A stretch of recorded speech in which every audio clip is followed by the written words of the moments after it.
Vote দেব কিসে? Vote দেব কিসে?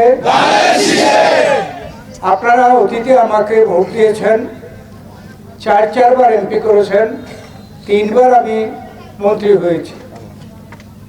আমার সাধ্যমতো আমি অনেক ব্যাপারে উন্নয়নের চেষ্টা করেছি, কিছু কিছু ব্যাপারে পারি নাই।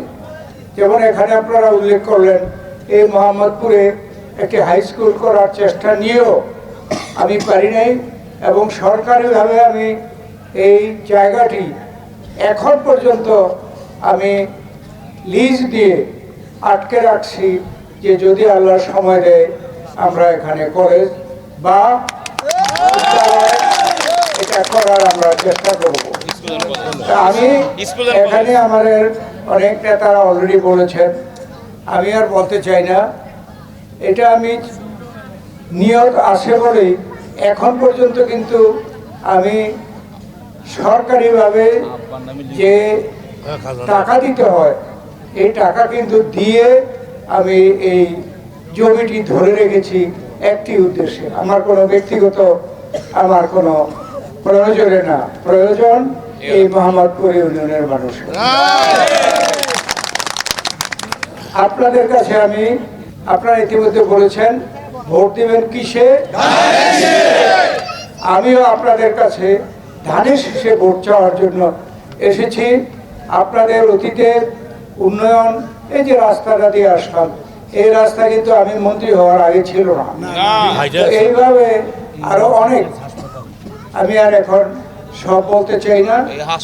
আমাদের দৃষ্টিতে এখনো যেগুলো কাজ করতে পারি নাই, আপনারা যদি ভোট দিয়ে সামনের হাসপাতালটা করা আমাকে ভোট দিয়ে আমাকে যদি নির্বাচিত করেন, যে কাজগুলো বাকি আছে সেই কাজগুলো আপনাদেরকে নিয়ে সম্পন্ন করব। থেকে আসবে তাদের কোনো পরিকল্পনা নাই। এই যে আজান দিল, আজানের পরেই বলছি, তাদের কোনো পরিকল্পনা নাই। একটাই পরিকল্পনা হচ্ছে জান্নাতের টিকিট বিক্রি করা। তারা বলে তাদের মার্কায় ভোট দিলে নাকি জান্নাত যাওয়া যাবে। গত 3 দিন থেকে শুরু করেছে নতুন কথা, তাদের মার্কায় ভোট দিলে নাকি কবরের আযাব সুদ্ধা মাফ হয়ে যাবে। কতটা মুনাফিক হতে পারে যারা মুক্তিযুদ্ধের বিরোধিতা করেছে, যারা 71 সালে হানাদার বাহিনী আমাদের মা বোনদের ইজ্জত লুটেছে, আর রাজাকার আল বদর আল শামসের চেহারা ধারণ করে তারা উৎসব করেছে, তাদের ভোট দেওয়া যায়? তাই আসেন উন্নয়নের মার্কা, সমৃদ্ধির মার্কা, এদেশের গণমানুষের মার্কা, তারেক রহমানের মার্কা, ধানের শীষের পক্ষে ভোট দিই। ঠিক আছে? এই জনপদের মানুষ বিগত 14 বছর নির্যাতিত হয়েছেন, নিপীড়িত হয়েছেন। মামলা মোকদ্দমাকে কুমিল্লাতে আপনারা আমাদের সাথে হাজিরা দিয়েছেন। আজকে সময় এসেছে আমাদের সেই দুর্যোগের দিনগুলোকে, সেই দুঃসহ দিনগুলোকে আমরা স্মরণ করে আগামী দিনে আমরা সবাই শান্তিতে থাকার জন্য, আমরা সবাই ভালোভাবে থাকার জন্য, বসবাস করার জন্য, একটা মুক্ত বাতাসে বসবাস করার জন্য আমরা 12 তারিখ এই আসন্ন জাতীয় সংসদ নির্বাচনে এই মোহাম্মদবাসীর কাছে আমরা অনুরোধ জানাবো, আপনারা দল মত নির্বিশেষে আপনারা আপনাদের এক দলেরই মানুষ। আমরা আমাদের মধ্যে মনোমালিন্য থাকতে পারে, দ্বিধাবিভক্তি থাকতে পারে, কিন্তু স্যারের প্রশ্নে, আগামী দিন নির্বাচনের প্রশ্নে, আমাদের প্রশ্নে আমরা যেন ঐক্যবদ্ধভাবে এক হয়ে এই 12 তারিখ আমরা আমাদের মা বোনদেরকে নিয়ে আমরা এই মোহাম্মদপুর থেকে সর্বোচ্চ ফলাফল নিয়ে আমরা দাওয়াতগঞ্জ যেতে পারি, সেই আশা ব্যক্ত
যদি মোহাম্মদপুর ইউনিয়নের নেতা কর্মীরা যদি সক্রিয় থাকে, আমি আশা করি আমাদের সাথে যে ক্যান্ডিডেট, এই ক্যান্ডিডেটের জামানত বাজেয়াপ্ত হবে।